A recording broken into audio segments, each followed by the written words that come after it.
Jirko, thank you very much. And I would like to connect on what you said in the presentation, because this evening is also about networking. And if you want to network with Jirko, if you need some questions to start a conversation, you can ask him how was this experience compared to the previous one he has with the product angle, because he was actually one of the first speakers we had on, I think, the second event. So if you need a handy tip, this is the one. You can go to Jirko. And now I have the pleasure to invite on stage Ondrej. And Ondrej is going to talk about AI and how AI can help you in these times, but also how to handle the uncertainty about AI, because there's definitely a lot of it. And Ondrej brings a lot of experience also from Germany and other countries, so some handy tips for you. Or if you need one more networking tip for discussing with Ondrej, he used to own a bar, so that's a pretty small tip. So, Ondrej, the stage is yours. Alrighty, thank you for having me today. It's great to see so many past colleagues in here, and perhaps so many, maybe future colleagues. I would like to start with checking on the room temperature. Jirko asked, how many of us are product managers or product owners? I would ask, how many of us have, in the last 3 months, have received a requirement from our leadership? Hey man, hey girl, implement AI to our product.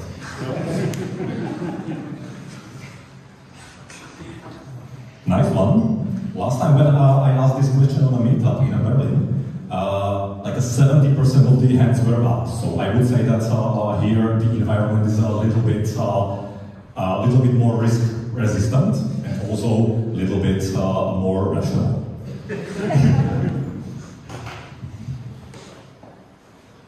So what we will be discussing today, where AI can actually contribute to our product strategy. And we will discuss that AI is really not magical. Some of us have been working with AI for more than a decade, and it's really not a magic. And the last part is, we have a new GDPR coming in, so whatever we are doing with AI, it's good to keep in mind that there are some walls being built, and not take a speed and drive your product in a direction that will hit that wall. Alrighty, let's move on then. Classic question of any sales-driven company. How could we do the same just with AI? It's perfect. Today you have Zapier with AI. You have Freshworks, AI-driven customer service suite, which is exactly the same like the non-AI-driven customer service suite. SAP is now with AI. And it makes sense. It has the wow effect. The leadership asking the product teams, the sales teams, the marketing, bring AI to our product. They want to get the PR. They want to get the customers trusting that this is the company of the future. And often it ends up implementing ChatGPT into a situation where it absolutely does not make sense, just to get this done. And I would really like to warn, AI is an excellent tool, but it's rarely, very rarely, the right one. AI can bring you a strategic advantage. If you need autonomous decision making, AI can be really great in making individual judgments, in creating confident decisions that statistically will be right. Not on individual persons or individual cases, but statistically, let's say, if you have a business process, you can train AI to be 95% right. That's better than any clerk, better than any person doing it. AI is awesome if you need contextual awareness. Often we as the product managers need to consolidate lots of data. We need to understand lots of various points. And AI is a great tool that can bring and put the information into context so that our cognitive load gets lower and we are empowered to action. And AI is awesome if we are in a situation where we need to hyper-personalize, where we need to work with rich content. We're talking aka deepfakes and stuff. But this is, of course, rarely the case. When we go to our jobs tomorrow, who of us will need total contextual awareness? Who of us will need to build an autonomy in ambiguous situations? Who from us tomorrow will need to replace stuff with AI? Probably none, and it's good this way, because AI, as it is often presented, is a lot of a snake oil. So let's look on where AI can help us drive our product strategy on a positive examples, and let's look on some of these snake oils, and let's look on how the new regulations are actually somehow a positive thing, helping us to manage the snake oils. So what about costs? What about the time to market? Can AI help you to release your next feature tomorrow, or even today in the evening while we are drinking beer? What about the reliability? Would you trust such a feature? Let's look on it. So first, AI is absolutely not cheap. So while in the last few months everybody got their hand on ChatGPT and we all tried to get the information from it and we played with it, it's fun. But it's good to keep in mind that currently,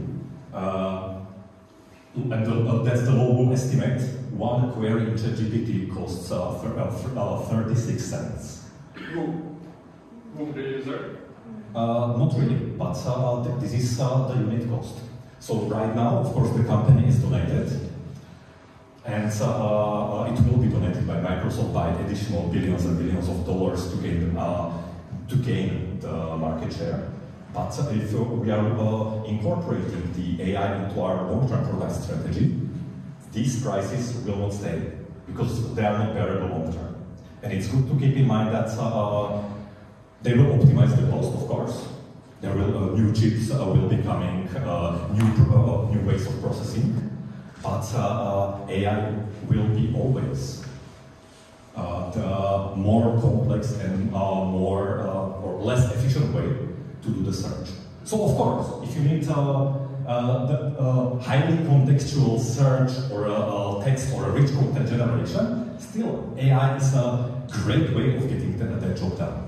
But if you are simply thinking, could we perhaps exchange our current search in our product with AI? Or could we perhaps ensure that instead of people looking into our help guides, they are going to talk with an AI? This is something which will destroy your own unit cost long term. Simple Google search is 14 times cheaper. And hey, if you don't have public data, but you have your own self-hosted data, you pretty much can do the stuff for free with, as an example, Algolia. So in here, AI is not the cheaper option. And principally, it will never be the cheaper option. Another example is, let's go into more advanced stuff. The most mature AI teams today in Czech Republic are in the banking industry. We're talking the fraud management, for example, we're talking the ID validation, and so on. And in here, again, if you are starting a new bank, and you would say, I'm the excited AI, I'm the CTO that will implement AI in this bank, so the ID validation I will do internally through AI. You are looking at millions of dollars, and your time to market is counted if we are optimists in quarters, if we are pessimists in the higher amount of quarters. While you can look on existing solutions, for example, Verif, where you can get it for $2 per transaction, or if you do not have the high amount of transactions, you can do it approximately for half of the dollar by the live customer service teams in the Philippines that are exactly doing this, for example, for Revolut. So, again, AI is a great tool, but In times like this, when we are looking on the time to market, when we are looking how to deliver impact today, tomorrow, how are we going to compete next week, AI is a burden to some degree. It's a long-term investment, and that's good to keep in mind. So AI will not reduce your cost. AI will not help you to go to market faster, but it's a long-term strategic advantage. So instead of asking, how could we do the same just with AI? Like how could we do the Power Rangers just in space? We could be asking, how can we resolve one highly strategic problem of our company with a solution that is not in our current toolbox, that is not easily solvable with our current tools, and that's exactly where the place of AI is in your product toolshed. So for example, we have a software as a service company. Churn is one of the core, I don't want even to say sales, but it's one of the core company KPIs the leadership is observing. And in today's market, many clients are churning simply because they don't have the budget. They love your service. You might have an NPS of 150 easily, but they are still churning because they don't have budget for it. So the leadership in the old world would have the tool in their hands being, let's reduce the cost, let's enter the price war with our competition. Or let's bring some token features which will convince the leadership of our customers to increase their budgets. Or some of the older poker cards that they might have at their hands. AI can help you to identify the churn moments. AI can help you to identify when the customers are, for example, reducing the adoption, or when they are moving towards churning from your product, and you can time and target good campaigns, either retention campaigns, win-back campaigns, visit of your customer success manager, whatever is relevant in that case, without hurting the relationship or hurting the business with clients that do not have the budget problems. So in here, AI could be a good solution, long-term strategic solution, how you can reduce the churn in a software as a service. And let me share with you a few great examples of AI adoption in a business. So in here we have an Outfittery. Some of you might know it's a great service for males in Berlin. It's simply you pay a subscription fee and you get clothing once in a while in your post books. You don't have to care. I love that because I'm that kind of person. And again, traditional world, the company have created a campaign somewhere in July, beginning of August, and they have created a campaign for October. And you can see somehow they expected that in Berlin in October, the weather will be already kind of lower. We have tropical weather, so which was kind of unexpected, and so the company was considering, okay, what to do now? Do we do the reshooting? Do we do the campaign again, or do we skip the campaign? And Simple AI helped them to kind of update the existing collaterals, photos, videos.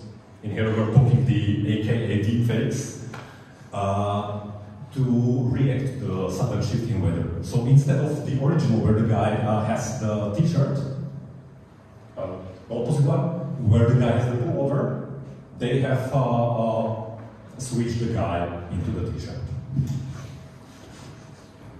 Quite an unsexy solution, but again, this is how the AI was used within the company. Let's look on the more product example. So, for example, at Zalando,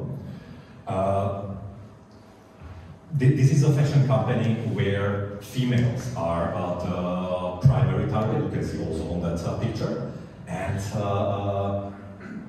you can simply buy in a way that you click online, you create an order, then you don't pay anything. You get the box, you try everything at home, and then you just ship the remaining back. You pay only for what you keep by paying an invoice. It's super simple to kind of order, and in case you are not sure about the size, what do you do? When I was buying these jeans, I bought like 5 sizes. And then I tried them at home, and I kept 1. 4 went back. And this is an overall problem in the Western world with fashion companies. That nobody buys if you need money up front, and nobody buys if there are no free returns. That's just the convenience minimum. And 50% of orders, of all orders created on the platform are returned. 50% out of that, so 25 out of all orders, are returned because people were not sure about the sizing. Therefore, the strategic advantage is if you are able to increase the confidence of people in the size they are buying, for example, based on their self-measurement or based on their previous orders and so on, you practically are deciding about the profitability or the loss of a company. And again, this is a great example where AI was implemented early on. It was not fast. This was a multi-year project, but we were able to gain millions of dollars in the first year after launch. So again, not the cheapest solution. Probably cheapest solution would be like, hey, let's just ask me about the sizing, and we don't consider anything like AI. It's not fastest, but it's the solution which is bringing the strategic advantage. Because, for example, About You or other competition cannot really replicate this easily and fast enough.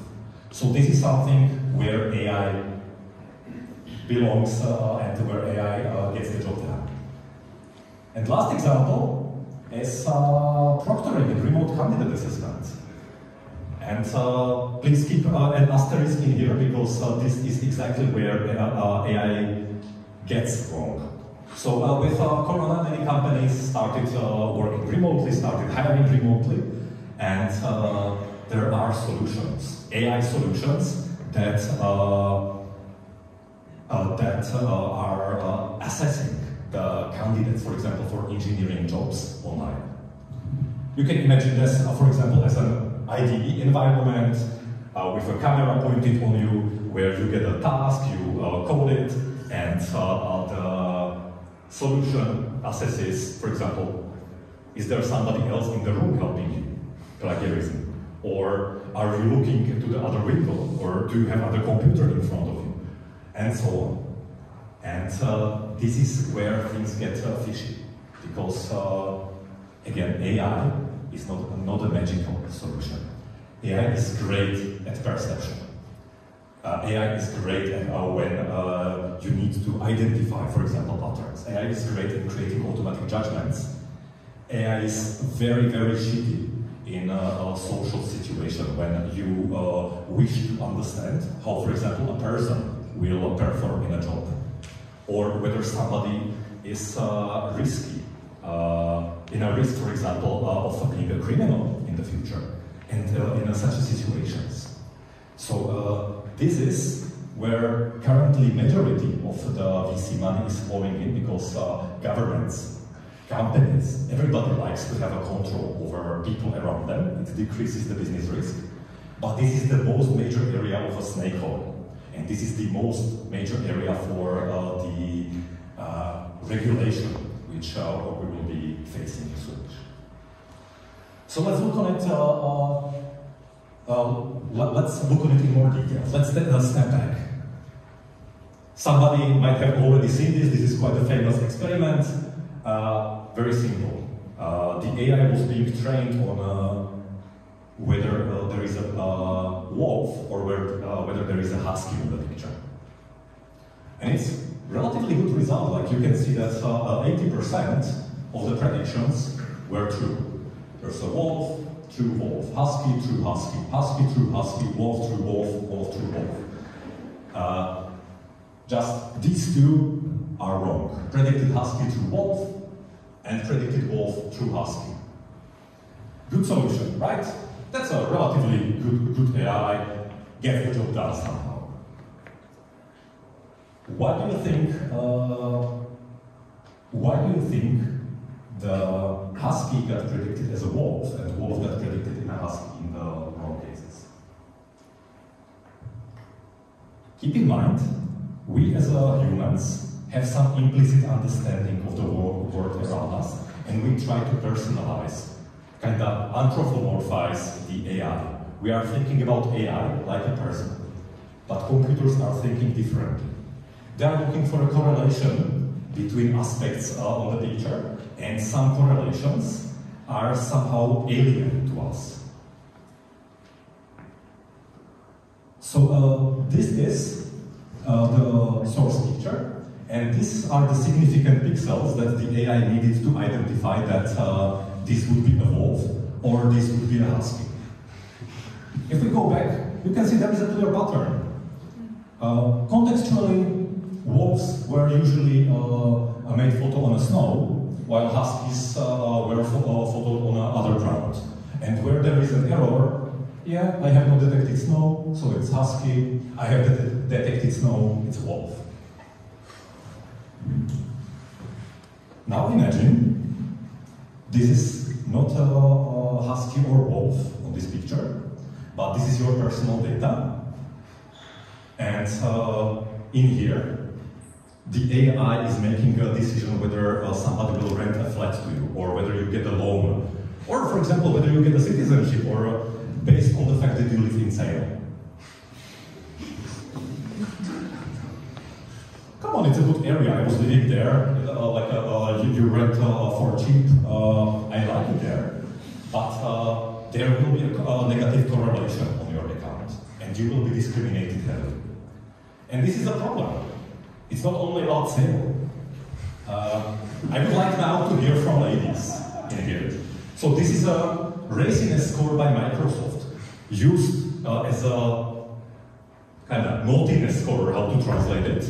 How much would this picture turn you on, rated by an algorithm, and it's pretty much used to identify the sexually explicit content.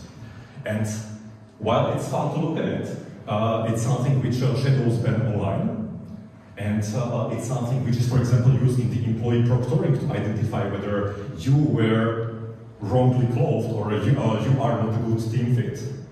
And let's face it, if such a decision is made upon you, or made upon things on your social media, then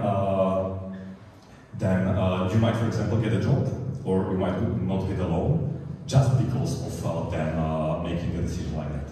So, in here, it's like a 16% confidence that this is actually explicit content, and I would like to ask ladies, what do you think? What's more explicit for you?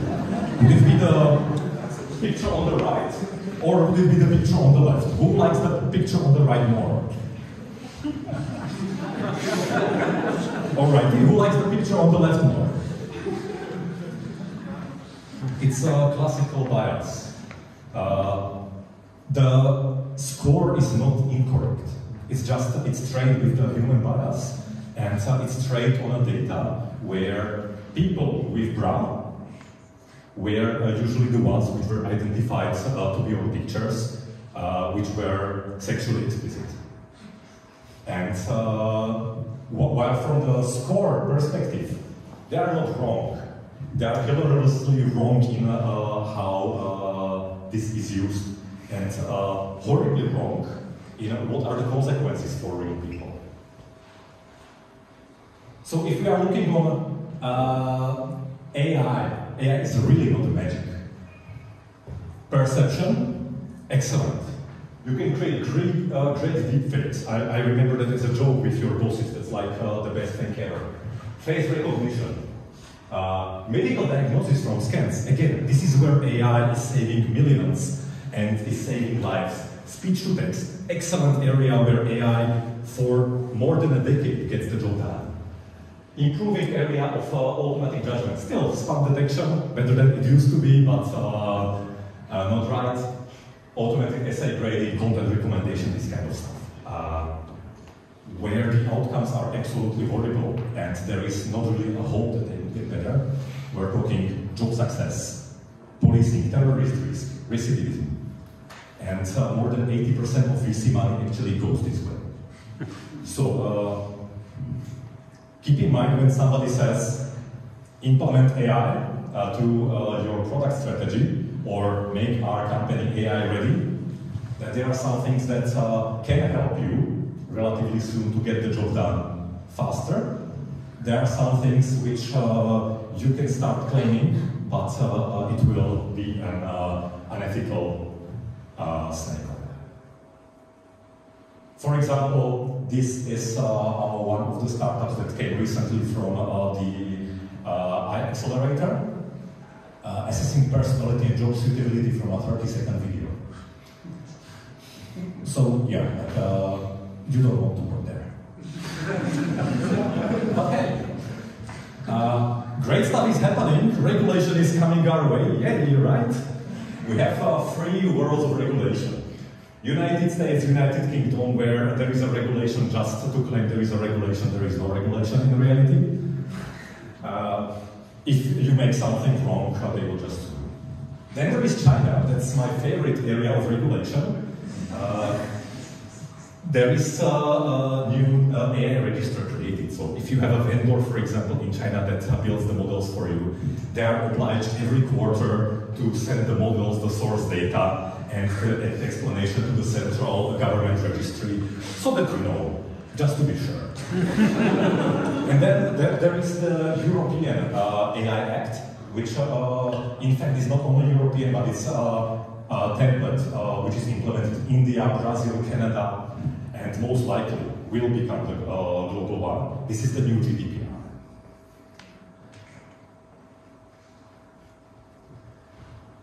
One thing which I've heard before, Jirko, thank you European Union for a new regulation. This is not a new regulation, because the only thing worse than new regulation is a local regulation, which is already in place. And if you are, for example, shipping Europe-wide, you are obliged to follow all these directives, plans, strategies, laws, and stuff. Nobody from us is. So, yeah, thank you for the regulation. And last but not least, what does the regulation explicitly mean?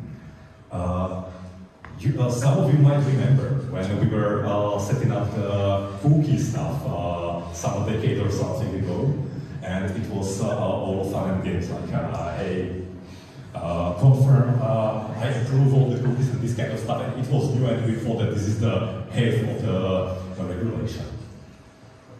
AI consent actually comes our way. So there will be use cases where explicitly users, the end users, will need to comply with AI being used. There are others I will show, but one thing I would like to say with you, the same like with GDPR. If you have consumers, you are accountable for the AI, regardless of whether you are building it in-house or you are using third parties. And the requirements will not be simple. So for example, if we are talking about socio-economic decisions, loans, if we are talking about decisions like job, there are quality standards. There needs to be risk management system, conformity assessment. Practically, the AI model must not be a black box for you. Because if it is, you're gonna have a bad time. And until it is, GDPR already explicitly prohibits to use autonomous AI in such situations. There needs to be a living person clicking the stuff, and the living person is accountable. So that's one part. Second part, chatbots. I know that in this room some people are developing the application that is creating like the a virtual salesman, automatic outreach, hyper-personalized messages that reach on LinkedIn and they pretend to be somebody, so that the living person can only take care of the actual leads that reply. You need to be explicit that AI is reaching out. We must not hide the AI pretending to be a human. So in here, if this is your product strategy, you are going against the wall. And the last part is there will be areas where the AI is actually restricted. We're talking, for example, unconsented facial recognition and this kind of stuff. So again, I just used an example. The list is long, like 20 pages, so I do recommend getting accustomed with it. But AI is going to be your friend. Regulation will be fun, and it will help your strategy long term, but it will not help your strategy like some of your founders or bosses think so. So to quickly conclude, when AI is a friend and not a distraction to your product strategy, AI is not a replacement to vast majority of the processes you do. AI will not take your job tomorrow, because if it does, you should not have the job today. But AI is a great addition to solve situations which would not be easily or cheaply solvable with your current toolkit.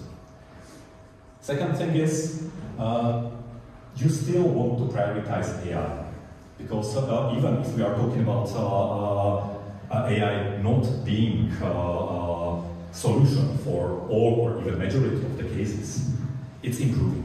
And in order to be able to stay on the trail, you need to keep your hands dirty. So in here, for the health of the team, your executives can just decide, hey, we want to reserve some capacity for AI projects or AI capabilities, so that we have the capability in our team when it becomes strategic for our company. And it's a valid organizational reason. Last part, AI is not magic. It's actually a bad solution for vast majority of the use cases, but it's an excellent solution for the few. So we'll use its strengths, prevent the snake oil, and yeah, new GDPR. Get ready, have fun, and yeah, don't run. Thank you.